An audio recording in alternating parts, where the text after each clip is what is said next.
รมีธรรมพระเดชพระคุณพระเถรานุเถระเจ้าคณะพระสังฆาธิการสามเณรเจ้าจุตนจุองค์ด้วยความเคารพยิ่งตลอดจนถึงท่านผู้ฟังญาติธรรมแฟนรายการของพระจางพระหนังแกสอนนักศิลป์นักบุญตัวบุญบานล้านนาด้วยความเคารพครับผมยินดีต้อนรับเข้าสู่รายการสัปปะเรื่องเมืองล้านนาก็มาฟังกันนะครับทุกวันอาทิตย์เนิ่ตั้งแต่10 โมงมาเจ้านะครับถึง11 โมงนะครับก็มาฟังรายการสัปปะเรื่องเมืองล้านนานะครับของพ่อจางพ่อนันแกสอนวันนี้ก็จะได้นั่งอุจาพ่อแม่พี่น้องท่านผู้ฟังนะครับเป็นเวลา60 นาทีเนาะ55 นาทีเถอะเหลือ5 นาทีเอาหูตั้งสถานีเปิ้นนะครับก็ทุกวันอาทิตย์ก็มาฟังกันนะครับบรรดาพ่อแม่พี่น้องท่านผู้ฟังนักศิลป์นักบุญพื้นบ้านล้านนาของเฮาพ่อนันดีใจนะเวลาพ่อนันออกรายการพ่อนันไปดูใน YouTube ไปดูในเน็ตอย่างเนี้ยโอ้คนจะเข้าไปดูขึ้นมันจะตัวเลขมันจะขึ้นเรื่อยๆเนาะขึ้นเรื่อยๆก็เป็นสิ่งดีพ่อแม่พี่น้องท่านผู้ฟังแฟนรายการเติดตามนะครับก็มีเยอะมีหลายนะครับปน้อยปนานปจานวัดนี่นะครับมาอุจาเลยเรื่องเรียบกองของเก่าเรื่องภูมิปัญญานะครับเรื่องกระท่องกระถาเรื่องยาเลขชีทอยบ้านเฮาเมืองเฮานี่ปากันมามาฟังกันเนาะโอ้หลายท่านหลายคนนะครับสถานบุญทั้งหลายนะครับท่านผู้ฟังเพิ่นกระโทรมาหาพ่อจังพ่อหนังไกรสอนโอ้ฟังอยู่ในพ่อนานี่เนาะขึ้น 104.50 นะตั้งที่วัดไสหินนี่ฟังอยู่เน้อหรอกเปิ้นให้กำลังใจนะเนาะครับขึ้น 104.50 นะครับของที่ในสถานีวิทยุเปิ้นตั้งที่ในมหาวิทยาลัยเชียงใหม่นะครับวัดไสหินนะครับอันนี้ก็เป็นสิ่งดีๆนะครับที่พ่อจางพ่อหนังไกรสอนนะครับได้ประจัดรายการให้คนเฒ่าคนแก่ได้ฟังนะเป็นตู้เป็นเกมคนเฒ่าคนแก่นะครับเรื่องเหตุของบักเก่าเรื่องกระท่องกระถาเรื่องภูมิปัญญาทั้งหลายนี่เอามาให้พ่อแม่พี่น้องท่านผู้ฟังนะครับได้ยินได้ฟังกันนะครับก็มีท่านหลายท่านหลายคนเพิ่งก็ติดตามนำตัวในเรื่องเหตุของบักเก่าเรื่องพระกถาทั้งหลายนี่พระคาถานี่สำคัญพ่อแม่เป็นนางท่านผู้ฟังสำคัญมากๆเลยเพราะว่าเป็นของเก่าล้านนาของเฮานะครับเป็นของเก่าล้านนาของเฮานะครับกระทองกระถาของคนเฒ่าคนแก่คนมีปัญญาทั้งหลายนี่ตุปู่ตุลงตุอุ้ยตุครูบาทั้งหลายที่เปิ้นปฏิบัติดีปฏิบัติชอบนี่เปิ้นมีพระคาถาดีๆทั้งนั้นเลยในพื้นบ้านล้านนาของเฮาแต่ภาคอื่นก็เหมือนกันภาคกลางเพิ่นก็มีครูบามีหลวงพ่อหลวงปู่ทั้งหลายนี่ทางอีสานนี่บ้านเฮาก็บ่น้อยหน้าไผเนาะ เรื่องกระท่องกระถาเรื่องพญาภูมิปัญญานี่ผู้น้อยผู้หนานคนเก่าคนแก่ตู้เก่าตู้แก่นะครับเพิ่นก็มีภูมิปัญญามีกระท่องกระถาเป่านะครับเป่าเสกเวทมนต์คาถาคือกับคนทั้งหลายนี่ปุ่นมนต์น้ำกันเนี่ยมนน้ำปัสสบายกันแก้ตู้รองของไรแก้ผีสั่งพลังดงกันออกก็จะมนน้ำให้กินเอาใส่น้ำต้นน้ำขวดอย่างไปก็เนอะมนให้กินบางท่านบางคนก็มนส้มปล่อยเนาะส้มปล่อยมนแล้วก็ไปเฮือนคนทั้งหลายที่ปัสสบายเอาไปอาบไปอย่างทั้งหลายนี่มันเป็นของดีล้านนาของเราพ่อแม่พี่น้องท่านผู้ฟังนะครับของมันเนี้ยก็เป็นของดีล้านนาของเราเป็นพระคาถกระถาเป็นเป่าเสกทั้งหลายนะมันขลังพ่อแม่พี่น้องท่านผู้ฟังทั้งหลายสิ่งเหล่านี้นะถ้าว่าเรายึดมั่นถือมั่นเราถือเราศรัทธาความเชื่อไอ้นะมันก็เป็นสิ่งดีที่เปิ้นมีศรัทธาความเชื่อเพื่อกับว่ามันก็ดีนะถ้าว่าคนไหนว่าเชื่อว่ายุคนี้มันเป็นยุคอย่างละมันกระท่องกระถาอยู่บัดได้ครับมันต้องใจอยู่นะครับเรื่องพระคาถาทั้งหลายนี่หลวงพ่อหลวงปู่ทั้งหลายเนี่ยเปิ้นหมาเปิ้นหมาว่าอย่างเปิ้นมีในใจเปิ้นถ้าเราไปส่วนตัวว่าหลวงพ่อหลวงปู่ ตู้ลงตู้อุ้ยอย่างทั้งหลายนะตนเก่าตนแก่นะเข้าไปอู้เรื่องพระคาถาได้เพิ่นจะว่าออกมาทันทีโอ้หูกะคาถาเป่าตาคาถาเป่ามะเร็งมี108 ฟัง 9นะครับนี่แหละล้านนาของเรามันมีอยู่พ่อแม่พี่น้องท่านผู้ฟังล้านนาของเราในล้านนาเชียงใหม่ล้านนาของเราเนี่ยมีสิ่งเหล่านี้มีอยู่สิ่งลี้ลับก็ยังมีอยู่อย่างในป่าในเขาในดอยในป่าไม้ดงหนาป่าคาดงทีมันนะป่าไก่เลิกเด็กที่มันเหมือนมีบ้านคนนี่นะอันนั้นเป็นป่าที่เข้าไปแล้วถ้าขัดไผ่ทำคืนนี่มาได้เลยมันมีสิ่งลี้ลับพ่อแม่พี่น้องท่านผู้ฟังคนเฒ่าคนแก่สมัยโบราณนี่เพิ่นไปที่ไหนเพิ่นกลัวมากๆเลยเพิ่นกลัวคืนเวลาเข้าป่าเข้าดงเพิ่นเนี่ยเพิ่นกลัวคืนอย่างป่าไม้ดงหนาป่าคาดงทีป่ามีบ้านคนเนี่ยลองไปเนี่ยทำมันอย่างที่มันผิดกับมาได้นะผีสางมาลังดงดวงวิญญาณอย่างทั้งหลายนี่เพิ่นมีเจ้าของนะเจ้าป่านี่เพิ่นดูแลป่านะเป็นสัมภเวสีเป็นผีพกกระลงเป็นผีป่าผีดอยผีห้วยผีขุนน้ำอย่างทั้งหลายนี่มันมีพ่อแม่พี่น้องท่านผู้ฟังมันมีฝ่ายไข้หูไปสัมผัสในป่าในดงพวกเข้าไปในป่าไม้ดงหนาป่าคาดงทีนี่ถึงจะปะดวงวิญญาณทั้งหลายนี่มีขนาดง่ายๆเนาะสมมุติว่าบ้านเฮาบงเฮาน่ะสมมติว่าในบ้านนั้นมันมีบ้านอยู่หลังหนึ่งไผ่บะยูนะละเป็นเฮือนห่างละไปไผ่บะยูสักคนนี่นะแต่แล้วคนสมัยก่อนที่เปิ้นบะฮื้อนะบะฮื้อมีบ้านห่างอยู่กลางบ้านนะเปิ้นฮื้อเตฮื้อลือหมดแต่ประเดี๋ยวมันมีเขาบะฮื้อเพิ่นเจ้าเขาบะฮื้อเพิ่นเจ้าเนาะพวกแม่ก็ลงนับตะขามไปหมดละถึงนี้เอาปล่อยละไปบ้านเป็นห้างเป็นอย่างไผ่ไปได้อยู่สักคนเนี่ยนะลูกหลานก็ไปอยู่ที่อื่นหมดนี่นะอันนั้นระวังวิญญาณสัมภเวสีมันอยู่เลยพ่อแม่เป็นน้องท่านผู้ฟังบ้านที่ไปได้อยู่เนี่ยนะเราลองแหละสัก2-3 ปีละไว้ให้หนาสัมภเวสีดวงวิญญาณเข้าไปอยู่นั่นแหละระวังเลยบอกว่าจะเป็นตึกล้างเป็นโรงแรมเก่าๆปุ่นละไว้เป็นหลาย10 ปีนะระมัดระวังเลยมันจะมีผีสางเทวดาดวงวิญญาณเนี่ยเข้าไปอยู่ตรงนั้นเลยเป็นที่อยู่ที่อาศัยอันเนี้ยพ่อแม่พี่น้องท่านผู้ฟังบัดเจี้ยเราไปได้ลบหลู่เนอะนะครับสิ่งเหล่านี้ดวงวิญญาณทั้งหลายเนี่ยคนใจคาถาคนเฒ่าคนแก่ใจคาถาอย่างเดียว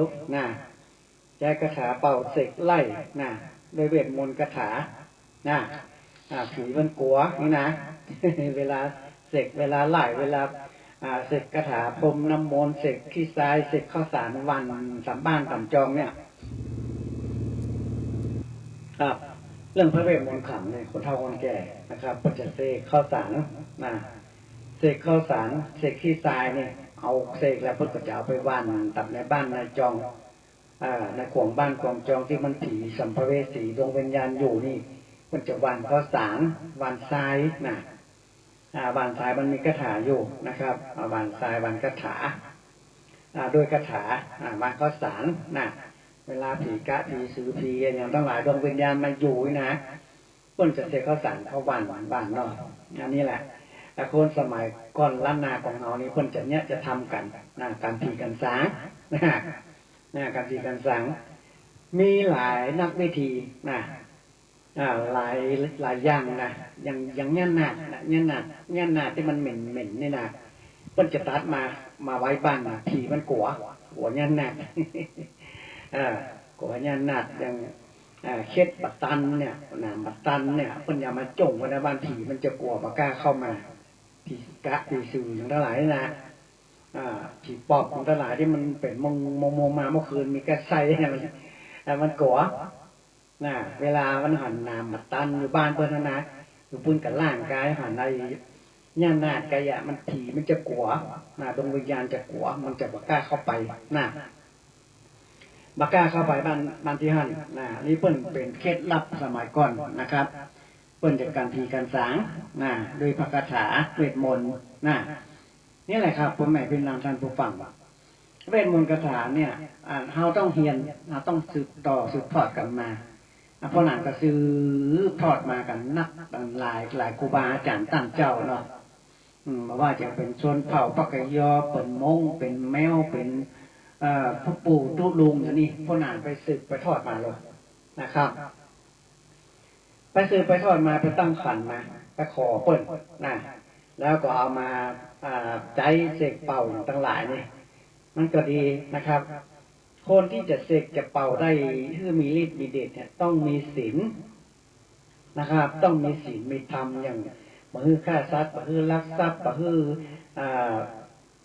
เล่นจูสูบเมื่อเปิ้นนี่นะบ่ฮืออู้พูดเท็จอย่างบ่ฮือ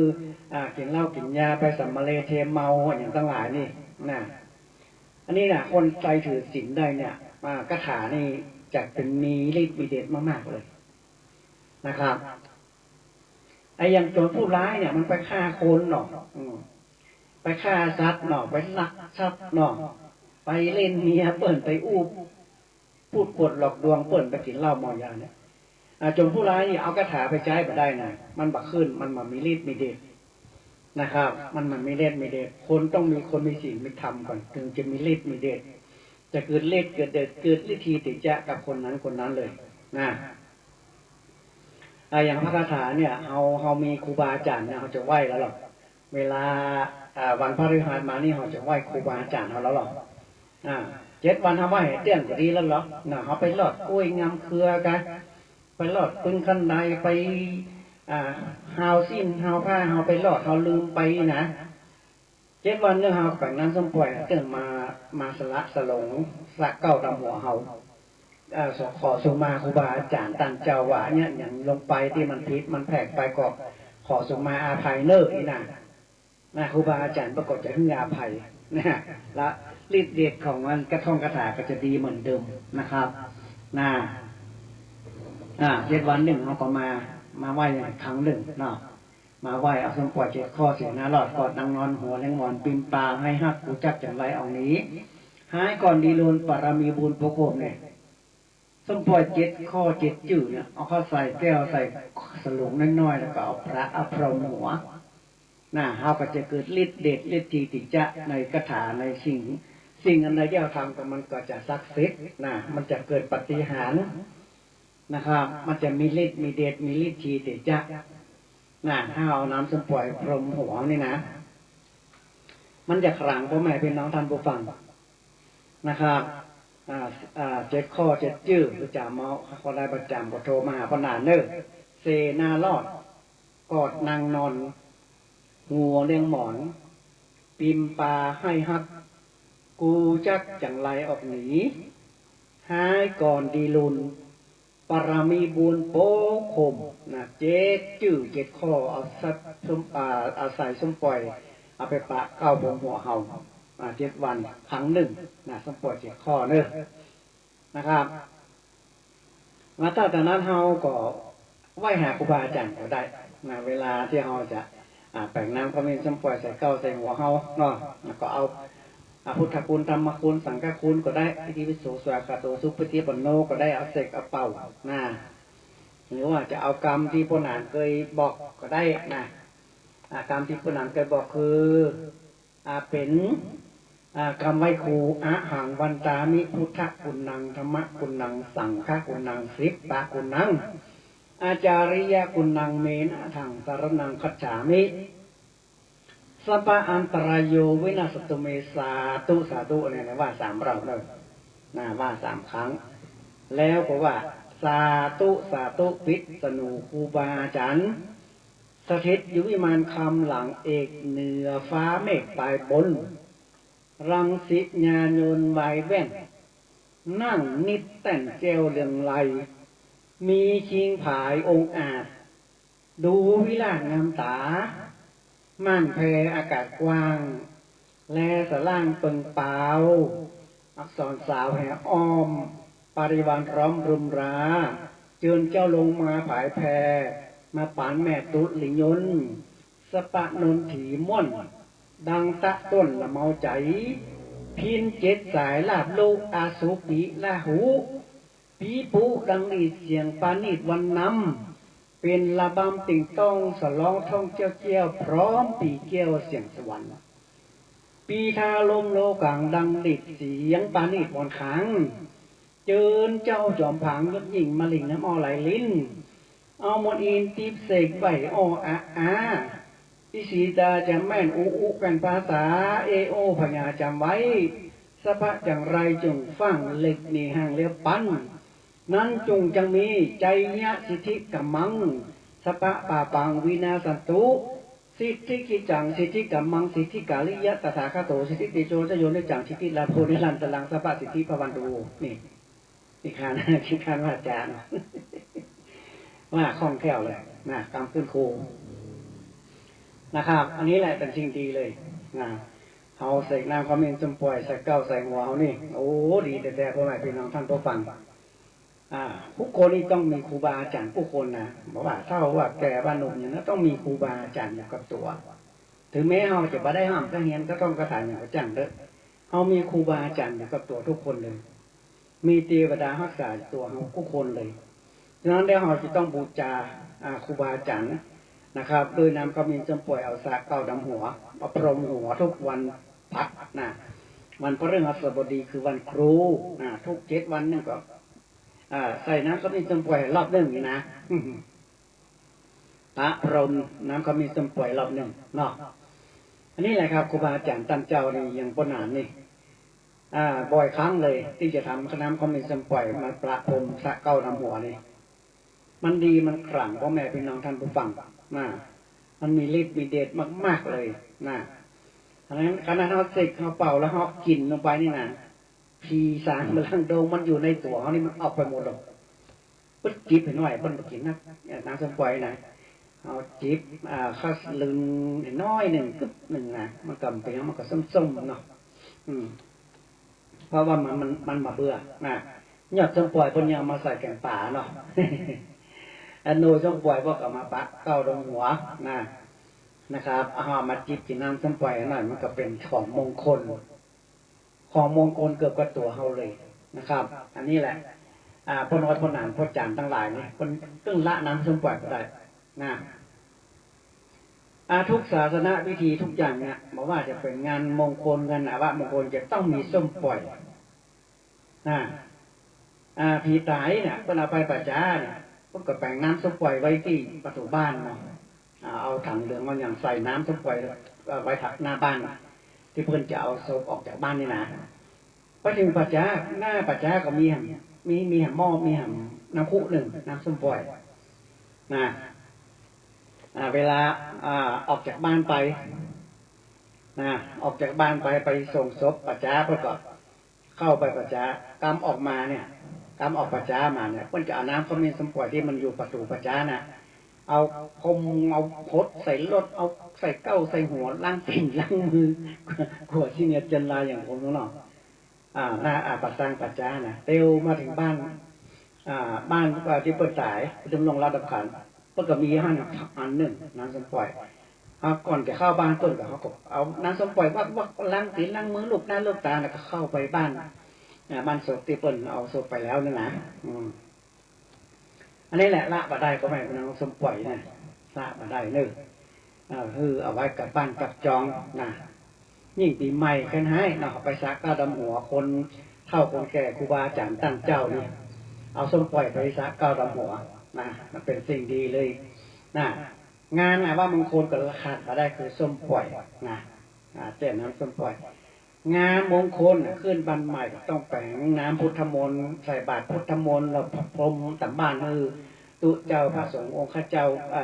สวดเจริญพุทธมนต์ทำบาตรน้ำมนต์แล้วก็เอาน้ำส้มปล่อยเข้าใส่ในบาตรพรมตับ้านตัจองเอาใส่เก้าใส่หัวให้กับคนเจ้าของบ้านคืนบันใหม่คาดว่าได้ไม่เป็นทางทันฟังเรื่องของส้มปล่อยเอาพนานซื้อไว้เยอะเลยเวลาคนมาหาเนี่ยพนานขอส้มปล่อยเขาเอาคนเลอะเลยพนานซื้อเลยมันต้องซื้อเลยพนานซื้อมาเยอะเลยแบ่งกันเขาน้อยคนสบายเนาะคนกินข้าวบัลลับนอนกินข้าวบัลลับกินห้ามบัลลงนอนบัลลับอย่างเงี้ยเป็นทีใส่คนใส่เป็นตู้ร่องของไร้เป็นจำเจาะด้อยเป็นฝันร้ายเป็นอย่างทั้งหลายนี่เพื่อนอ่านนางเขาไม่จะปล่อยเพื่อนมาขอคนอ่านหรอกมีเยอะเลยซื้อไว้เยอะเลย เอาไปอาบไปพระก็วมหัววันพฤหัสนะหรือว่าจะเอาไปอาบเป็นเอาไปแจ้อาบที่บ้านที่จองก็ได้นะครับอันนี้แหละส้มปล่อยเนี่ยดีแต่เลยนะอย่างพนอ่านบอกนะคือว่าชื่อบนโดยเสนารอดนะกอดนางนอนหัวเล่งหมอนปิมปลาให้ฮักกูจักจังไรออกหนีหาก่อนดีลุนปารามีบนโป้ข่มว่า7 จื่อ7 ข้อแล้วก็เอาแจ้แล้วก็สักกรรมส้มปล่อยมันขึ้นสีแล้วก็เอาใส่เข้าใส่หัวพระพรหมอธิษฐานก่อนอธิษฐานถ้าบางคำว่าอย่างสวดมนต์อย่างได้เขาบอกว่าอธิษฐานเอาห้ามหิห้ามหายเอานี่เนี่ยครูบาอาจารย์เจ้าส่วนตัวเองข้าขอไหว้ครูบาอาจารย์ไหว้สะกาดำหัวเลิกอย่างที่เงี้ยบอกควรไปหลอดปืนขัวไปหลอดปืนขั้นใดไปหลอดกล้วยงามเกลือกะไปหลอดหาผ้าหาขัวหาสิ้นหาผ้ากะที่ต่ำที่สูงตั้งหลายที่ไหนบอกควรไปขอสุมาครูบาอาจารย์เลิกนะห้ามมาคนเดียวก็ได้เราไม่ต้องว่าสวดอย่างนั้นก็ได้ห้ามมาคนเดียวแต่พวกนั้นนี่สวดมากเลยเนี่ยเวลาทำน้ำส้มปล่อยเนี่ยจับเสกกระถามอนส้มปล่อยแก้เนาะโอ้ยาวมากเลย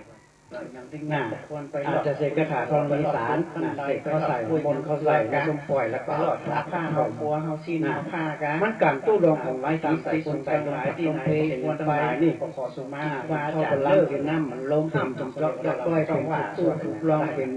คืดเป็นจานอย่างมันหายหมดกันสนิทใจว่าได้สวดมากเลยเนี่ยทำส้มปล่อยโดยทองมีสารนี่นะจับเสกชุดอะไรก็แม่เป็นแก้เนาะโอ้ยาวมากเลยที่พนไปลอยให้ฟังก็เดินหน้าขาทองยาวที่นั้นลอยเลยนะใส่บนเขาใส่กระถาทองในสารเอกนี่โอ้มันการตู้ดองของไร้ที่ใส่ว่ากระถาทองไอ้ไปนี่ของเรามันต้องไปแก้น้ำมันลงทำเป่าก็ต้องว่าลอยเป็นเป็นจานเนี่ยมันหายเอากันหัวสนิทใจได้สวดมากแจ่น้ำทางจนปล่อยฝั่งแรงนะจับเสกชุดอะไรก็แม่ละแก้ยาวเก่าดำหัวที่พนอาลอยฟังก็จะมีทางพลังดวงทางวายในหน้าผู้ที่มีปัญญาในตัวเราในสารเอกนี่เพื่อนี้รู้ว่ามันการเสกที่เป่าให้หนูว่าจะถ่ายแต่เราอะไรก็แม่เป็นผู้ฟังมันต้องไปแก้ถ้าได้กันมากก็บางคนอ่านเลิกรอไปต้องครับสารครับสุขป่วยบนไว้แล้วบนไว้แล้วแจ้งนะครับเยอะสุขป่วยได้กันน้อยนึงจะเอาไปหน้ากับได้คนขึ้นมาออกป่วยนะเก้าดำหัวคนมาที่คนทำได้ทางพลังด้วยก็ได้ควายได้อยากได้น้ำมีการได้อยากจะทำโน่นทำนี่เพื่อคนมานะครับมันกัดเสกที่เป่านี่แหละครับแต่เราคนแม่ผู้ฟังจงดูบ้านคนแก่ถ้าได้กันมากก็บางคนอ่านคนน้อยคนหนานี่นะเป็นที่เพื่อนนะครับเพราะว่าสุดท้ายที่เข้าใจแล้วคนหนาได้ทำคนหนาได้เรียกไปร้องพระเจ้าโอ้ต้องอันตีบัดใจมาว่ามาเอาแบบนั้นมาเอาถ้าเอาไปเรียกตอนอันตีมันบัดใจช่วยคนละเป็นการอย่างไปก้าไปอะไรอย่างแบบนี้ใส่ได้ขันคูใส่ถ้าได้ก็ใส่เข้าไปเพราะว่าของมีคูเนาะเขามีปัจจัยน้อยก็ใส่น้อยเข้าไปนะเขาก็ได้ว่าตอนอันตีเนาะอันนี้แหละครับช่วยคนพ่อแม่พี่น้องท่านผู้ฟังทั้งหลายเขาช่วยคนทั้งหลายเนี่ยเปิ้นมาสบายเพิ่นก็มาเขาเอาลูกเอาเต้ามาเอาลูกเอาหลานมาเสริมดวงมาสะเดาะเคราะห์มาพดน้ำก็มีส้มปล่อยมาขอเตียนปู่จาอย่างนั้นเตียนปู่จาทั้งหลายนี่ก็มีนักที่คนนั้นได้ทำเนาะเตียนแม่พระธรณีบีบมวยผมเตียนท้าวเวสสุวรรณเตียนพระศรีวัดลีเตียนอินเกี้ยวมหามงคลเตียนพระไตรปิฎกครอบจักรวาลเยอะแยะเลยนะเยอะแยะมากๆเลยนะทำเพื่อกับไว้เพื่อกับจะบ้านจองนะที่เปิ้นมาสบายมันมีนะคนมาสบายนี่มีนักในพ่อแม่พี่น้องท่านผู้ฟังโอ้เป็นมาสบายเป็นเปิดเป็นเรื่องเป็นเข้าปัดล้ำขินน้ำมันลงเป็นจำออกทั้งตัวดำปัดปดกเปเสียงตานี่ดำกุ้งไม่นะเหมือนกับถูกของพ่อแม่เป็นนางท่านผู้ฟังของนี่มีหลายอย่างของนี่มาเขาว่าคือในจันไรสิ่งบัดดีอ่ะมันเป็นของลมพัดลมเพเนาะบางทีครูบาอาจารย์ก็โดนที่เพิ่นเก่งกล้าวิชาเนี่ยเพิ่นจ้างปล่อยของออกมานะ ปล่อยของนั่นหมายความว่าอะไรพุทธจะปล่อยให้มันไปตามลมไงนะพุทธห้องลมพัดลมเพนะคนใดไปโดนใส่เนี่ยมันจะบาสบายนะบาสบายนะถูกตู้รองของร้ายนะมันสบายโอ้เดี๋ยวก็เมื่อยเดี๋ยวก็ใครบางคนนี่ยืนกินกาแฟแต่ก้นปุ้มก็มีนะอันนี้เขามาโอ้เขาปนอ่านฟังเนาะก้นปุ้มเลยเพราะว่ามาโดนของโดนของนี่หมายความว่าผีก็มันก็มีนะผีก็มีนะผีมันขานเฮาว่าโอ้กินกาแฟเนี่ยมันตักมาต่ออย่างก้นปุ้มเลยมีนี่เขาอูฟังเนาะว่ามันเป็นอย่างอันแต่เลยอันนี้แหละครับอันนี้บัดเจือบดีลบโลเนี่ยพ่อแม่เป็นน้องท่านผู้ฟังนะครับของลี้ลับพื้นบ้านล้านนาของเขาเนี่ยไม่นับนะในศาสนาพระพุทธเจ้าเนี่ยมันจะชนะหมดของทั่วร้ายทั้งหลายนี่เสด็จจันไรทั้งหลายนี่ตูลองของไล่ผีใส่คนใส่ลมพัดลมเพเป็นอย่างที่จำเจาะด้อยเป็นผีตักผีตอเป็นฝันร้ายทั้งหลายนี่มนของพระพุทธเจ้านี่ชนะหมดอิติปิโสสวากขาโตสุปฏิปันโนนี่ชนะหมดบางท่านก็สวดจินะบัญชรเนาะการผีกันสางบางท่านก็สวดพุทโธภาวนาเมตตาภาวนานับประคำนั่งสมาธิพุทโธพุทโธนะบางท่านก็สัมมาอรหังนี่ก็มีบางท่านก็เมตตาคุณนางอรหังเมตตาว่าไปนับประคำประตุยนะอะไรยังได้ก็ได้เพราะว่าศาสนาพระพุทธเจ้าของเรานี่เปิ้นบอกว่าอันใดผิดอันใดถูกบ่มีผิดบ่มีถูกใครเนี่ยอย่างใดได้หมดตามจารีตอิทหอยตามที่ครูบาอาจารย์เปิดสั่งไว้นะอย่างเจริญสมาธิเนี่ยไว้สวดมนต์แล้วเนี่ยเขานั่งสมาธินะคนที่เปิ้นปวดแข้งปวดขาเพราะมันนั่งกำเดียวไปยัง5 นาที10 นาทีอย่างก็ได้คนที่เปิ้นเก่งๆนั่งเป็นชั่วโมงเลยนั่งเป็นชั่วโมงเลยพุทโธพุทโธนั่นนะแล้วสุดแล้วก็108แล้วก็เอาธรรมะพุทโธพุทโธนะบางท่านบางคนก็เปลี่ยนพุทโธเป็นอย่างอื่นก็ได้นะสัมมาอรหังนี่ก็ได้นะบางท่านบางคนก็อย่างพวกหนังบ้านนะเมตตาคุณนางอรหังเมตตากับนาประคำไปอนะโมพุทธายะอีกก็ได้นะนาประคำไปหรือว่าอีสาสุอีกก็ได้นาประคำไปนะได้ทุกอย่างเลยศาสนาพระพุทธเจ้าของเรานี้บ่มีผิดและไม่มีถูกใครทำอย่างไรได้หมดตามที่ครูบาอาจารย์เพิ่นสั่งสอนไว้ดีกว่าเนาะเป็นว่าทุกแบบทุกรูปแบบเนี่ยทำได้หมดอีนะเรื่องของเจริญภาวนาหรือว่าเรื่องของสวดมนต์ทั้งหลายนี่นะครับ มันชนะหมดเนี่ยพ่อแม่เป็นน้องท่านผู้ฟังนะคนที่เพิ่นอยู่ใกล้วัดนะใกล้วัดอันนั้นดีมากๆเลยคนที่เพิ่นอยู่ใกล้วัดเข้ามาพุทธวละฟังกว้างได้สักกรรมประกาศสวดกันเนาะทำวัดเย็นทำวัดเจ้าอย่างเงี้ยเพิ่นสวดกันดังออกมาทั้งนอกวัดชาวบ้านจำอยู่จำฮิตจำใกล้ได้ยินหมดอันเนี้ยเป็นสิ่งมงคลเลยนะเสียงสวดมนต์จากวัดน่ะโอ้เสียงจากวัดนี่น่ะมาขำมาแรงยามแรงมาเจ้าคนก็สวดทำวัดเจ้าเนาะมาแรงพวกก็ทำวัดเย็นนะคนสวดดังเหมือนกันนะบ้านเมื่อก่อนปัญหานี่ที่วัดนิมุตติกรามนี่นะ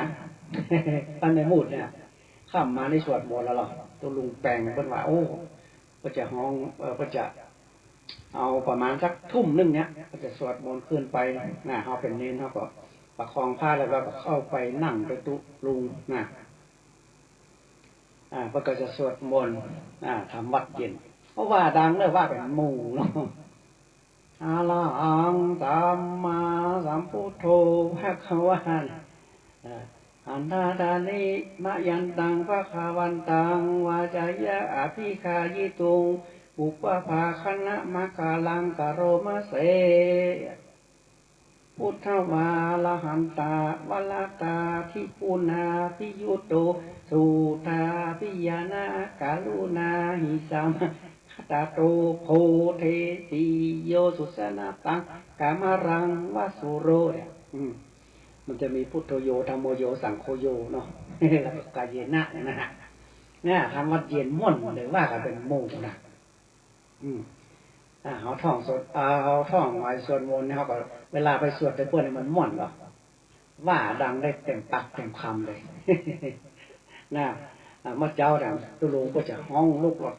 เพื่อนจะต่อยประตูต้มเพื่อนจะอันขึ้นไปนั่งทำวัดเจ้ากันวัดเจ้านะครับอันนี้แหละครับพ่อแม่เป็นน้องทำตัวฟังการที่เขาบ้านเราอยู่ใกล้วัดอันนี้ยินเสียงสวดมนต์จากทุกเจ้าเนี่ยโอ้มันดีนะบ้านใกล้วัดจะจัดดีเนาะนะอันนี้หลายอย่างตอนกาเข้าภาษาถามน้อยเน้นน้อยเจ็ดทำในวิหารได้ยินแต่ตั้งนอกวัดไปไหนขนาดต้นบัดใจเครื่องขยายเสียงก็ได้ยินอยู่นะสุลานามาหินิยังบูตาเสถังนามิตวาเนี่ย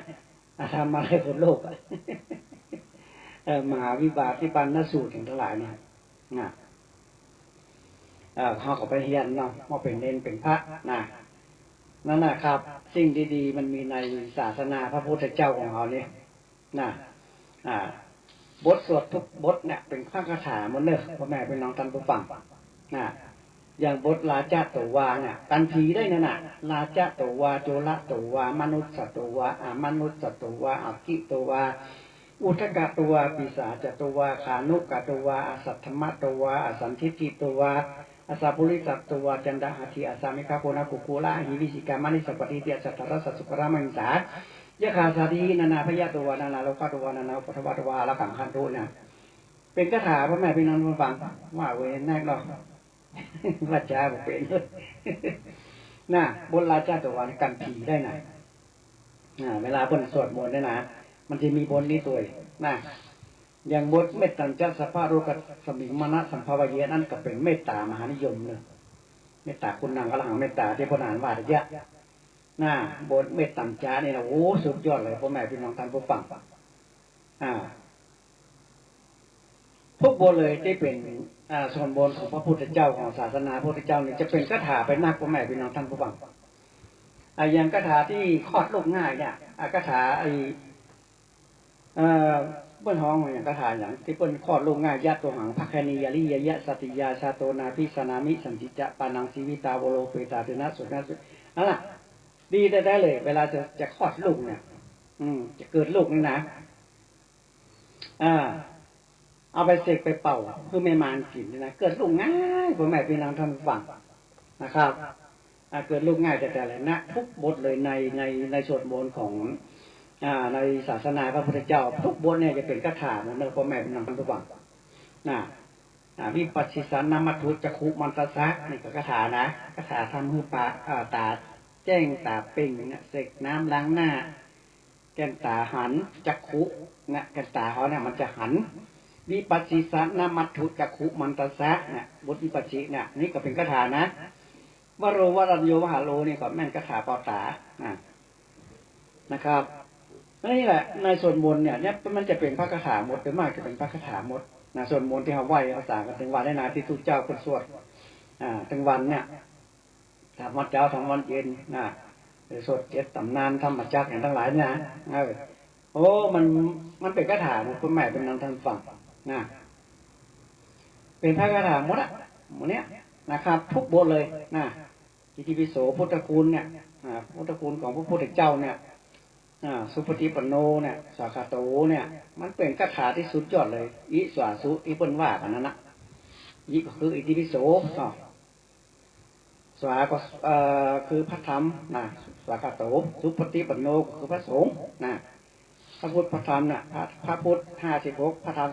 38พระสงฆ์14รวมกันเป็น108อันนี้นะคุณพระพุทธเจ้าคุณพระธรรมเจ้าคุณพระสงฆ์เจ้านะครับเอาไว้มาจากันถึงวันเนี่ยมันชนะหมดเลยมนต์ของพระพุทธเจ้าเนี่ยนั่นแหละเปิ้นถึงได้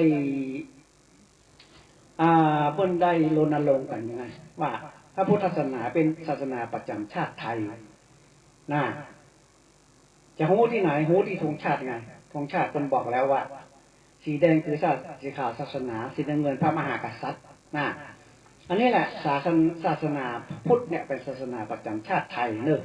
บอกลูกบอกหลานโดยนะครับอย่างพ่อหลานบอกนั่นนะทุกบทที่ในสวดมนต์เนี่ยมันจะเป็นพระคาถาหมด เป็นพระคาถาหมดอ่ะนะจะเป็นอิติปิโสถอยหลังอิติปิโสธงชัยอิติปิโส8 ด้านอิติปิโสมงคลพระพุทธเจ้านี่เป็นพระคาถาสุดยอดเลยสุดยอดของพระคาถาเลยนะมงกุฎพระพุทธเจ้าในอิติปิโสวิเศษสีอิสิเสพุทธนามิอีมีนาพุทธตังสวยสตังพุทธปิรีนะ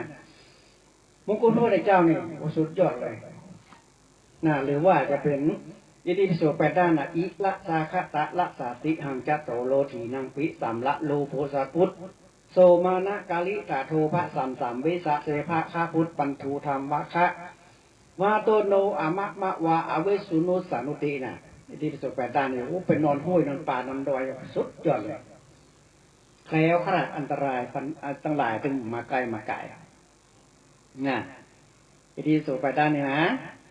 เพิ่นจะเสกใบหินน่ะใบเสกใบเพิ่นเอาใบหินมาเยอะเลยใบหินน้อยนะเสกอิติปิโส8 ด้านนี่หรือว่ามงคลพระพุทธเจ้านี่เสกใบหินแล้วเวลาเพิ่นจะนอนเพิ่นจะเอาขว้างใบหินไปรอบตัวเฮาเลยสิ่งชั่วร้ายจึงเข้ามาหาผีสางบดังดงผีพวกกระโลงจึงมาผีป่าผีดงผีต้นน้ำผีอย่างที่มันเป็นผีเสือสมิงแล้วนะมันเริ่มมาใกล้มาไกลเลยมันโดนมนต์ของพระพุทธเจ้ามีสมัยครั้งพุทธกาลนะกะพระพุทธเจ้าสาวกของพระพุทธเจ้านะเป็นพระสงฆ์องค์พระเจ้าเนี่ยเพิ่นไปในป่าในดงทีนี้เพิ่นไปนอนไปพักไปจำวัดอยู่ในป่าในดงต้นไม้หน่อยเพิ่นว่านอนบัดได้ว่ะพระสงฆ์องค์พระเจ้านั่นนะขณะเพิ่นสวดมนต์แล้วนะสวดอิติปิโสสวากาโตสุปเทเนโสอย่างไรผีก็มาอยู่ว่ะเพิ่นว่านะนี่เป็นเปิ้นบันทึกไว้นะตู้เจ้าทั้งหลายน่ะที่เป็นสาวกของพระพุทธเจ้าน่ะก็ไปถามพระพุทธเจ้าว่าพระพุทธเจ้าอันอย่างไปนอนเมื่อคืนไม่ได้รับได้นอนเลยมีกระผีสางเตะอย่างทั้งหลายสัมภเวสีอย่างมา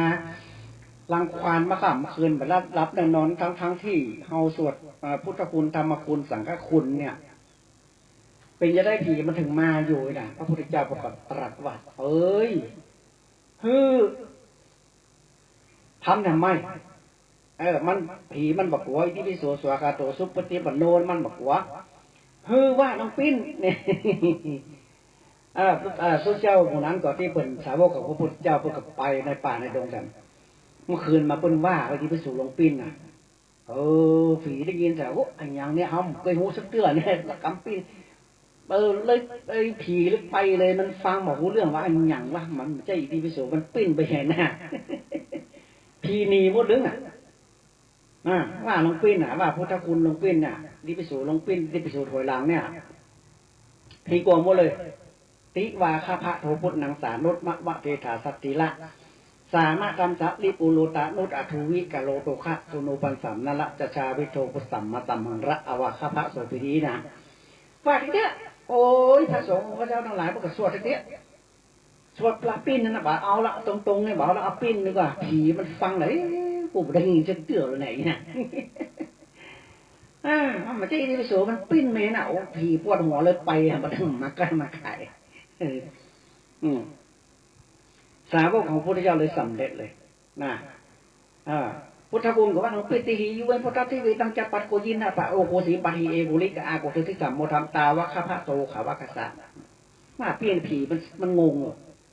เขาว่าอย่างว่ามันจะบทพุทธคุณธรรมคุณนั่นแหละมันว่าปิ้นเขาว่ามันปวดหัวเลยนะผีปวดหัวแล้วผีไปเลยสังฆคุณก็ว่าปิ้นโคสังฆวาสาตัวพระคาโนปฏิปสุผีมันได้ฟังกูเตือห่างกับได้ยินเตือได้ยินก็สุปฏิปโนพระโคโดสาวกสังโฆคุณพระของพระสงฆ์นี่เขาว่าปิ้นเขาก็ว่าเขาก็ปวดหัวแล้วนายผีว่าปวดหัวแล้วเลยไปมันมาอยู่ละมันกลัวว่าปิ้นนี่นะสุปฏิปันโนก็ว่าปิ้นโคสังฆวาสาตัวพระคาโนปฏิปสุเนี่ย14 กรรมและคุณของพระสงฆ์เนี่ยสุปฏิปันโนพระคัมภีร์สาวกพระสังโฆเนี่ย14 กรรมคุณของพระสงฆ์เนี่ยว่าปิ้นเลยโคสังฆวาสาโตวะคะพะโนปฏิปัสสุเนี่ยไล่ผีไปเลยแห่ดังๆเลยธรรมคุณก็ว่าติหิโยนพุทธทิวีตังจัปปัตโกยินะปะโอโกสีปัตหิเอโกลิกะอาโกสิทิสัมโมทัมตาวะคะพะโตขาวะวะทะเนี่ยว่าพี่เนี่ยผีมันไปมันฟังมันหูเรื่องเป็นว่าอย่างวะ คุณเดือเขาฟังมันจะอีรู้อย่างผีงงก็เป็นอย่างนั้นฟังพุทธคุณน่ะพุทธคุณของพระพุทธเจ้าเนี่ยอิติปิโสถอยหลังเนี่ยติวาคาพระโทพุทธนังสานุตมะวะเทถาสัตติละสามะธรรมสะลิโปโลตะนุตอัทุวิกาโลโตคะสุโนปันสัมนละจะชาวิโตพุทธสัมมาสัมหังระอวาคพระโสปิดีน่ะพีมันได้ฟังคุณเดือเขาบอกจะได้ยินยี่รู้อย่างพีปวดหัวแล้วไปเลยมาฆ่ามานี่แหละชนะเลยพ่อแม่พี่น้องสว่างทั้งหลายมนต์ของพระพุทธเจ้าในสวดมนต์ของพระพุทธเจ้าศาสนาพระพุทธเจ้าของเราเนี่ยทุกบทเลยนะอิติโสแปดด้านเนี่ยอิลาสากตะลาสาติหังจัตโตโลถีนังปิสัมละโลปุสพุทโสมานะกลิตาโทพระสัมสัมเบสะเทพะข้าพุทธปันทูธรรมวะขะวาตโนอัมมามาวาอวิสุนุสานุติเซ็กไปขว้างไปแวบตัวเขาหรอกเมียขี่สางบาลังดงไปหมดมาใกล้มาไกลหรอกเอาขว้างรอบตัวเขาที่เขาจะนอนนี่นะกันไว้เลยนะเอามงกุฎพระพุทธเจ้าใส่ตัวก็ได้เสกตัวนะอิติปิสุวิเศษอิเศษพุทธนามอิมินาพุทธตังสีสตังพุทธปิดีนี่เสกง่ายๆเลยเขาต้องจำเนอะจะไปว่าพิษถ้าถูกๆนะต้องจำสิ่งนี้ต้องจำต้องจดต้องจำพ่อแม่พี่น้องท่านผู้ฟังมีมันจะต้องได้ใจวันใดวันหนึ่งเขาจะต้องจำขึ้นอกขึ้นใจว่าได้เก่งมากๆเลยนะครับอันนี้แหละศาสนาพระพุทธเจ้าของเราดีแท้ๆเลยดีมากๆเลยดีอย่างชนะหมดผีใส่คนใส่ตู้ลองของไล่ลมพัดลมเพปิ่นเข้าปัดล้ำปิ่นน้ำบันลงผีไตห้าใจโหงผีอย่างตั้งหลายมันมาสัมภเวสีตั้งหลายนี่เมียไปหมดถ้าเราได้สวดมนต์ของพระพุทธเจ้าของเรานี่สุดยอดเลยอันนี้แหละเพื่อนถึงได้เอาพระศาสนาพระพุทธเจ้าเนี่ยศาสนาพุทธเป็นศาสนาประจำชาติไทยศาสนาประจำชาติไทยเลยนะครับเพราะว่ามันหันเวลาไปสวดเป็นอย่างนี้มันหันเป็นรูปประธรรมเลยไม่ใช่นามประธรรมหันเป็นรูปเป็นร่างว่าคนใดสวดมนต์ไหว้พระเนี่ยจะดีจะมั่งมีสีสุขคือเงินได้เงินคือทองได้ทองนึกอันอย่างสมปรารถนาเอาไหว้ศาสนาพุทธเจ้าสวดมนต์นี่โอ้ดีแต่เลยอันยังกระจ่างถ้าเกี่ยวกับพระพุทธเจ้าเนี่ยเกี่ยวกับพระพุทธเจ้าของเราเนี่ยจะรวยหมดเลยคนใดเกี่ยวข้องกับพระพุทธเจ้าเนี่ยจะรวยจะมีกินมีใจมีกินมีใจจะหิมากาขึ้นเกี่ยวกับพระพุทธเจ้าของเราเนี่ยคนใดเข้ามาเกี่ยวข้องเนี่ยคนน่าจะรวยมากๆเลยอย่างคนน้อยคนหนานที่เป็นมีปัญญาภูมิปัญญาเนี่ยมันไปซิกออกไปแล้วมันไปตั้งร้านสังฆทานไปทำโน่นทำนี่ขายของที่เอาไปใช้กับไอ้กิจการต่างๆเนี่ยงานปอนงานเป็ดตุบทพระพื้นบ้านใหม่มันมีครัวให้หมดเลยมีเตียนมีอย่างเตียนเข้าพรรษากาตีปัดมีอย่างทั้งหลายตลปัดเครื่องครัวกฐินอย่างป้อยหลวงอย่างมีให้หมดหรอกเนี่ยคนใดเกี่ยวกับข้องกับศาสนาพระพุทธเจ้าเนี่ยทำเรื่องราวทำการขายเกี่ยวกับศาสนาพระพุทธเจ้าของเราเนี่ยรับรองบักตุกโรยเลยโรยเลยขนาดคนสมัยก่อนคนปั้นสมเด็จพระพุทธจารย์โตบรมรังสีเนี่ยองค์นึงจะเป็น50 ล้านขี้ดินน้อยเดียวก็ได้หมอกนิ้วโค้งนี่มันได้พระสมเด็จเป็น100 ล้านพันล้านที่ดินน้อยเดียวนี่แหละศาสนาพระพุทธเจ้าของเราเนี่ยคนใดเข้าไปอยู่ในศาสนาพระพุทธเจ้าเนี่ยรับรองมามีวันที่ว่าจะตุกจะจนเลยพระเครื่องพระอย่างทั้งหลายที่มันสร้างขึ้นมาเป็นเครื่องรางของขลังนี่นะเกี่ยวกับพระพุทธเจ้าของเราเนี่ยโอ้สุดยอดเลยอย่างพระพุทธเจ้าของเราเนี่ยเพิ่งก็เอาอย่างสมมติว่าเพิ่งจะแปลงในพระสมเด็จพุทธจารย์โตเนาะเพิ่งก็ใจมนตาของพระพุทธเจ้าเนี่ยมนต์คาถาของพระพุทธเจ้าเนี่ยทำปุ๊บเสกขึ้นมาเป็นหลวงพ่อพุทธจารย์โตเลยขายได้อันหนึ่งเป็น50 ล้าน100 ล้านองค์หนึ่ง เข้าไปดูในอินเทอร์เน็ตล่ะแป้งมากๆเลยนะทำเหรียญทำอย่างก็ใจมนตามนคาถาของพระพุทธเจ้าเนี่ยเขาเป่าเขาเสร็จเขาสวดภาษาทยายนะแล้วก็ของนั่นก็จะขลังขึ้นมาทันทีเลยนั่นแหละมนตาของพระพุทธเจ้าเนี่ยถ้าคนไหนเข้าไปสัมผัสแล้วนี่นะจะร่ำจะรวยจะร่ำจะรวยพ่อแม่เป็นน้องต้นผู้ฟังจะร่ำจะรวยนะถ้าเกี่ยวกับเรื่องของไหว้ของของศาสนาพระพุทธเจ้านะอย่างไหว้สารพระภูมิเนี่ยโอ้ทุกคนที่ขายผลไม้ว่าไม้นี้ก็ได้ขายเป็นวันขายอย่างเขาเอาไปไหว้สารพระภูมิอันนี้แหละมันเป็นการไหว้กันสาพระภูมิเจ้าจี้เนี่ยพระชัยมงคลเนี่ยพระภูมิประจำบ้านเมืองบ้านเรือนเขาเนี่ยคนใดมีไว้ตั้งไว้สารพระภูมิมันยังบ้านแม่การไม่ขายที่ขายผลไม้ก็ได้ขึ้นได้ขายคนที่เพิ่นเป็นช่างปูนช่างย้ำบอกว่าทำสารพระภูมิขายมันมาเกี่ยวกับไหว้กันสายนะรับรองเลยได้เงินมากๆเลยมาถ้าคิดใกล้สารพระภูมิเนี่ยในประเทศไทยเนี่ยคนไทยมีแต่ได้50 กว่าล้านถ้าไหว้สารพระภูมิซื้อผลไม้ไปไหว้ซื้อน้ำขาวน้ำแดงไปไหว้เนี่ย50 ล้านคนเนี่ยมันใช้เงินเท่าใดคิดอีกเนาะคนขายมันก็ได้เงินได้ทองกับสารพระภูมิซึ่งเป็นสาวกของพระพุทธเจ้าของเราเนี่ยพระชัยมงคลที่รักษาปั้นจองห้องหอของคนทั้งหลายในมนุษย์บางคนเนี่ยอันนี้แหละครับมันเกี่ยวข้องกับการไหว้กันสานี่จะล่ำจะโรยหมดนะครับมันเกี่ยวข้องกับไปหมดอันการไหว้กันสากันอย่างนี้นะคนใดเกี่ยวข้องกับพระพุทธเจ้านะจะดีจะล่ำจะโรยจะมั่งมีสีสุขนะครับดีมากๆเลยอย่างพ่อน้อยพ่อหนานพ่อจานวัดพ่อหนานไกรสอนเนี่ยเอามนตาของพระพุทธเจ้าเนี่ยมาเสกมาเป่าคนทั้งหลายเนี่ยคนก็มากันได้เลยพระพุทธคุณธรรมคุณสังฆคุณเอามนต์สมป่วยแก้ธรณีสารอย่างมาเป่ามาเสกเนี่ยอันนี้มันเป็นกรรมของพระพุทธเจ้าหมดหรอกเป็นศาสนาเป็นกิจการของศาสนาพระพุทธเจ้าของทั้งหมดนะครับ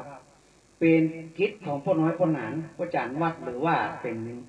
พวกพราหมณ์อย่างทั้งหลายพระเดชใจบทหมดนี้หมดของศาสนาพระพุทธเจ้าของเราในหมดสุดท้ายเจ้าแม่กุนอิมเนี่ยเขาก็ยังเพราะว่าเพิ่นก็เจ้าแม่กุนอิมนี่เป็นสาวกของพระพุทธเจ้าเพิ่นก็ไหว้ก็สาเพิ่นก็อย่างกันได้เพิ่นก็ดีเหมือนกัน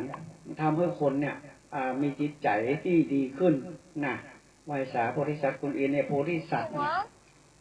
มีหลายอย่างโพธิสัตว์โพธิสัตว์หลายปางเนาะอย่างที่เราเคยได้รู้ใน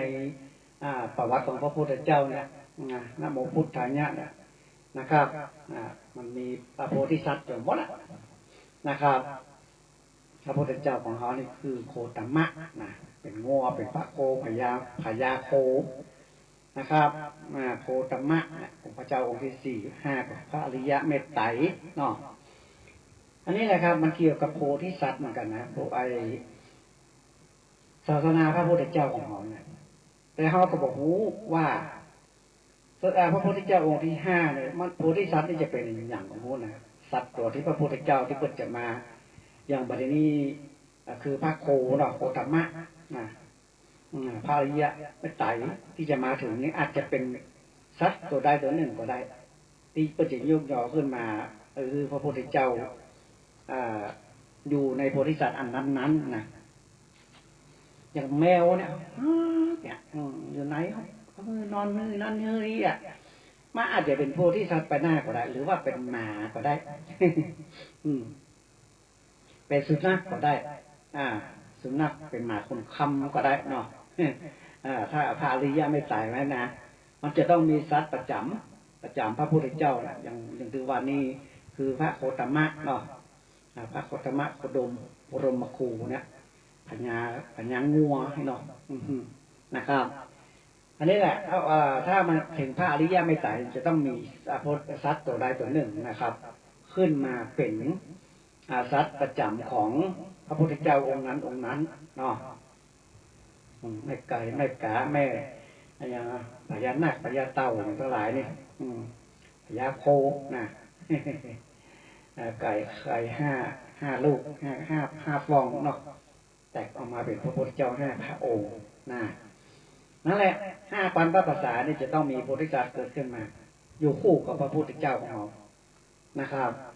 เขาลองสังเกตดูก็ได้ว่าสัตว์อันอย่างที่เขาห้ามที่สุดในมนุษย์บางคนนี่อาจจะเป็นสัตว์ตัวนั้นก็ได้ที่เขาห้าเขาชอบเขาเลี้ยงชอบยินดูชอบเลี้ยงชอบพักกันในนาสอนให้มันไหวก็ได้นะอาจจะเป็นสัตว์ตัวนั้นก็ได้นะนี่แหละครับพ่อแม่พี่น้องท่านผู้ฟังทั้งหลายศาสนาพระพุทธเจ้าของเราคนใดเข้ามาเกี่ยวข้องนี่คนนั้นนี่ดีเลยอยู่ร่มเย็นเป็นสุขนะโอมากระจันเบิร์นเนาะนะครับไผจะหามือจันวันดีเนอะโทรมาหาพ่อนางพ่อจานพ่อนางไกรสอนจะปิกตุบทพระคืนบันใหม่กินแขกแต่งงานนายกเสาเอกนะครับห้องควรแต่งงานหามือจันวันดีซื้อรถซื้อรางทั้งหลายนี่นะโทรมาหาพ่อนางนี้นะครับ082 8881756นะครับโทรมาหาพ่อนางเนอะจะหามือจันวันดีนะครับจะไปตุบทพระคืนมันใหม่ทั้งหลายนี่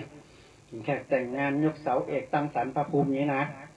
จะหามื้อจันทร์วันดีโทรมาหาพ่อนางก่อนเอาพ่อนั้นนี้ก่อนนะหรือว่าจะเริ่มต้นค้าขายกันนะวันไหนมันเป็นวันมวยโปกาวันไหนมันเป็นวันมวยอย่างทั้งหลายนี่เขาต้องมาดูในปกติลันนาของมันนี้มาเชื่อปฏิลบหลู่ผู้ใหม่เป็นน้องดันบ่ฟังถ้าเอาไปเริ่มค้าเริ่มขายเนี่ยเริ่มต้นด้วยที่วันมวยโปกานี่นะบัดถึงเดือนที่เขาค้าเขาขายนี่ล้มหมดเลยเพราะว่าเขามาเชื่อสิ่งเหล่านี้นะต้องมาถามครูบาอาจารย์นะโอ้วันที่5เนี่ยมีนาเนี่ยมันเป็นวันเสาร์5นี้นะสมมตินะเขาจะเริ่มค้าเริ่มขายดีกว่าให้นะเขาจะขายอันนั้นนี้ขายข้าวเหนียวหมูปิ้งข้างต่างไงนะถ้ามันเป็นวันมื้อจันทร์วันดีรับรองเลยกั้งกงรุ่งเรืองมีกินมีใจนะที่มากาขึ้นเลยถ้าเป็นวันดีบ่ใช่วันมวยปกกาวันอะไรอย่างทั้งหลายนะวันจมนี่ก็พอดีนะมันจมพิ้วไปเลยมันต้องเอาวันมหาธนูเลิกเงินเลิกทองเอาใหม่เป็นนางท่านผู้ฟังการค้าการขายนะเข้าไปดูในปกติล้านนาล่ะถ้าวันไหนที่เพิ่นบอกว่าวันนี้เป็นวันมหาธนูเลิกพาตีแสงเสร็จ4ก็ดีเสร็จ2ก็ดีเสร็จ5ก็ดีนะวันอมฤตโจกนี่นะรับรองเลยคนใดเริ่มต้นค้าเริ่มต้นขายนะรับรองกั้นกุ้งรุ่งเรืองมีกินมีใจตลอดไปเลยนะครับอันนี้แหละเรื่องมื้อจันทร์วันดีโทรมาถามพ่อนานนี่พ่อนานยินดีตอบรับทุกท่านทุกคนเลยเนอะครับเรื่องมื้อจันทร์วันดีนี่โทรมาถามพ่อนานที่พ่อนานบอกแล้วนะเบอร์โทรจะซื้อรถได้ถ้าซื้อรถว่าเขาเกิดวันติดสียังเขาไม่ได้ซื้อเนาะเขาเกิดวันพุธสียังเป็นกาละกินีกับเขานะบัดนี้มาใจนะเขาเกิดวันจันทร์เนี่ยสียังเขาบัดนี้มาใจนะถ้ามาใจแล้วมันจะหิมากาแบบขึ้นสมมติเขาซื้อรถนะถ้าซื้อบ่ถูกวันสีบ่ถูกชะโลกนี่นะรถขี้จนขี้ไปเชี่ยวขี้ลุกขี้เหลวขี้เสียถ้ารถบ่ถูกฉลกนี่นะมันต้องให้มันถูกฉลกกับตัวเฮาสีให้มันถูกฉลกอันนี้เป็นคำเชื่อส่วนบุคคลเนอะพ่อแม่เป็นน้องท่านผู้ฟังไปจะเชื่อก็ได้มาเชื่อก็ได้แต่พ่อนานนี่บรรละเรื่องที่กองของปะเก่านี่พ่อนานเชื่อเรื่องราวเหล่านี้นะซื้อรถสีอย่างที่มันเป็นกะละกินนี่กำเฮาหิมมากล้ามาขึ้นเป็นอย่างทั้งหลายเนี่ยมันต้องดูให้ดีนะซื้อรถซื้อลาเนี่ยสีเสื้ออันใดที่บางคนจะนุ่งมันเป็นสีกะละกินีเกาเฮาเนี่ยนะสีได้ที่เป็นมงคลสีร่ำสีรวยนะมันมีลูกผมเห็นน้องท่านผู้ฟังโทรมาถามพ่อหลานนี้0828881756นี่หรือว่าจะเข้าไปดูในไลน์ในเฟซก็ได้เฟซพ่อหลานก็ไกลสอนนาคาเนี่ยพิมพ์เข้าไปเลยจะหันเลยพ่อหลานเงี้ยอย่างป้องไม่เตียนอย่างป้อง น่ะไผ่พ่องมาสืบมาทอดมาอ่ายกขานครูมาเฮียนกระถามีหันหมดบ่แม่พี่น้องท่านผู้ฟังทั้งหลายเข้าไปในGoogleก็ได้หรือว่าเข้าไปดูในเฟซของปนานน่ะพิมพ์ภาษาไทยว่าไกรสอนนาคาน่ะก็จะหันกิจการของพ่อจารย์พ่อนางไกรสอนน่ะอาจจะพิมพ์ไปทางไลน์ทางเฟซก็ได้ข้องโยน่ะแต่จะคือดีก็โทรมาโดยตรงพ่อแม่พี่น้องท่านผู้ฟังโทรมาโดยตรงนี่จะได้อู้ตรงๆเลยบางทีเขาไม่ได้ดูเฟซดูไลน์เนาะเพราะเฟซไลน์นี่มันมีเป็นร้อยเป็นพันไลน์เขาตอบปัตตันเนาะคนที่เพิ่นเข้าใจเพิ่นโทรมาโดยตรงเลยหรอโทรมาเลยโทรมาทางไลน์ก็ได้ถ้าจะมาไปดูไลน์โอ้ตายละนี่เป็นแลบมาจะตอบเป็นไลน์ล่ำเรือมันนักลำไปหน่อยโทรทางไลน์ก็ได้พ่อแม่พี่น้องท่านฟังโทรทางไลน์โทรทางเบอร์มือถือก็ได้082888756นะโทรมาอู้จ๋าเรื่องของจะซื้อรถซื้อลาจะทำนู่นทำนี่การจะย้ายหอพักการอย่างทั้งหลายนี่นะจะกินแขกแต่งงานไปตุบทพระขึ้นบ้านมายกเสาเอกแต่งห้องโขนแต่งงานตั้งศาลพระภูมินี้นะได้หมดพ่อแม่เป็นน้องท่านผู้ฟัง ครบสูตรมีทุกอย่างเลยจะสืบจะตาบ้านเนี่ยก็มีเครื่องโคจะตาก็มีอยากได้ของชำร่วยไปแจกป่วยหลวงกับพลามกะอยากจะได้โฮงตานไปตั้งโฮงตานกะก็พ่อนานก็เจิญพ่อนานไปก็พ่อนานก็จะไปเนี้ยไปทำไปตั้งโฮงตานจุ้ยกินกล้วยตานก็ได้ถ้าบักไก่ล้ำไปนะถ้าไก่ล้ำไปพ่อนานบักไปนะเพราะว่าพ่อนานบักไปพ่อนไก่ล้ำไปนะไก่ล้ำไปเกิน300 กิโลเนี่ยมาค่ายไปแล้ว ห่างจากตัวเมืองเชียงใหม่นะพ่อนานไปตามที่นะเพื่อเรานอกใกล้เคียงผมนี่ก็ไปอยู่ไปกินไปตานไปหั่นไปนี่นะครับอันนี้ก็ขอฝากตัวเนอะบรรดาพ่อแม่พี่น้องที่เป็นแฟนรายการพ่อจารย์พ่อนางไกรสอนนะครับหามื้อจันทร์วันดีไปตุบพระเกินวันใหม่กินแขกแต่งงานตั้งศาลพระภูมินี่ยกเสาเอกทั้งหลายนี่นะหามื้อจันทร์วันนี้โทรมาเลยยินดีตอบรับทุกท่านทุกคนเนอะยินดีแต่เลยเวลาหัน2 นาทีจะได้คืนเวลาให้ตามสถานีเพิ่นไปก็มาฟังกันเนอะพ่อแม่พี่น้องท่านผู้ฟังทั้งหลายทุกวันติดเนอะ10 โมงมื้อเช้าถึง11 โมงมาฟังรายการสปะเรื่องเมืองล้านนานะครับตีวัดไฟเห็นขึ้น 104.50 นะครับ ขึ้น 104.50 เนี่ยมาฟังกันได้ทุกวันอาทิตย์ขึ้น 104โอ้สุดยอดเลยสถานี104นี่ผู้นำยกนิ้วขึ้นเลยสุดยอดเลยใครที่ไหนมาออกรายการในเพิ่นจะเอาไปลง YouTube หมดเลยโอ้สุดยอดเลยสุดยอดแต่เลยพ่อแม่พี่น้องศรัทธาทั้งหลายที่เพิ่นฟังประธานตู้เจ้าพระเนรเนี่ยเพิ่นเข้าไป YouTube หลบเพิ่นหันโอ้ตู้เจ้าที่เพิ่นอู้เลยท่านวัดศรีสุดาเพิ่นอู้หูลืมไปละเข้าไปดูได้นะมันมีหรอกตุลงที่ไหนตุลงยองกันเพิ่นอู้อย่างเฮาฟังบัดนั้นน่ะฟังได้หรอกนะครับเข้าไปฟังในอินเทอร์เน็ต Facebook ได้โอ้สุดยอดเลยสถานี 104.50 นี่นะคนนั้นยกนิ้วเลยพระอาจารย์นะเพิ่นดูแลอย่างดีเลยดีเจทุกคนไปอู้ประจานี่โอ้เพิ่นออกอากาศถึง2 รอบ 3 รอบโดยการไปดูที่ใน YouTube ในอินเทอร์เน็ต Facebook มีอันนี้สุดยอดเลยคนนั้นขอยกนิ้วคือกับสถานี 104.50 นะครับตั้งอยู่ที่วัดไฟหินสุดยอดในล้านนาของเฮามีไผเต้าไผเปียงขอยกยอว่าเป็น1ในเชียงใหม่เลยนะครับวันนี้จะได้คืนเวลาให้ทางสถานีเพิ่นไปเนอะวันติดหน้าก็มาฟังกันใหม่วันนี้ยกมือ10 นิ้วไว้สาเนอะล่ำลาไปก่อนจัตตารโอธรรมาวาทันติอายุวันโนสุขังปะลังที่จบไปแล้วนั้นเป็นรายการสปะสาระ